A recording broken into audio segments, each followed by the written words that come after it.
अभी एक यूजीसी के अगेंस्ट में नेशन वाइड प्रोटेस्ट चल रहा है जो कि जनरल कैटेगरी के द्वारा किया जा रहा है।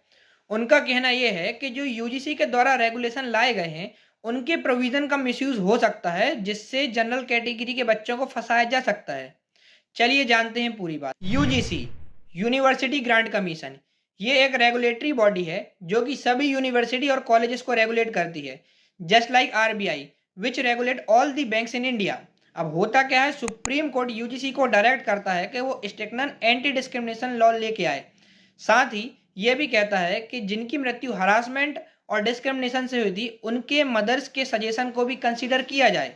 फिर 13 जनवरी को एक गैजेट पब्लिश होता है, उसमें यूजीसी कुछ रेगुलेशंस लेके आती है for promotion of equity in higher education.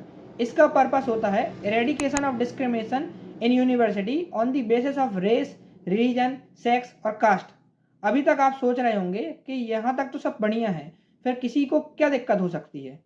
चलिए आगे जानते हैं। रेगुलेशंस के पॉइंट 3 में कुछ डेफिनेशन एक्सप्लेन की गई हैं, जैसे caste based discrimination. Caste based discrimination only of member of SC, ST and OBC. Second, discrimination. Discrimination expressed भी हो सकता है और एम्प्लाइड।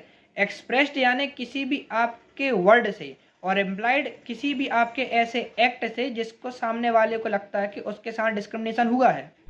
इसके साथ ही एक इक्विटी कमेटी बनाने की बात की गई है जिसके रिप्रेजेंटेटिव होंगे SC, ST, OBC, PWD and women.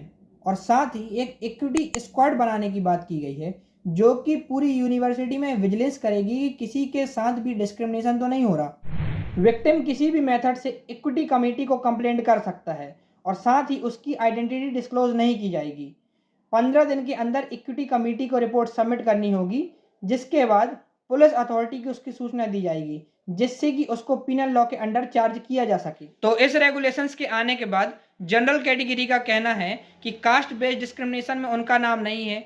दूसरा, जो इक्विटी कमेटी बनाई जाएगी उसमें जनरल कैटेगरी का रिप्रेजेंटेशन नहीं है, तो इससे इन प्रोविजन का मिसयूज हो सकता है और उनको झूठे केस में फंसाया जा सकता है। आपकी इसमें क्या राय है, कमेंट करिए।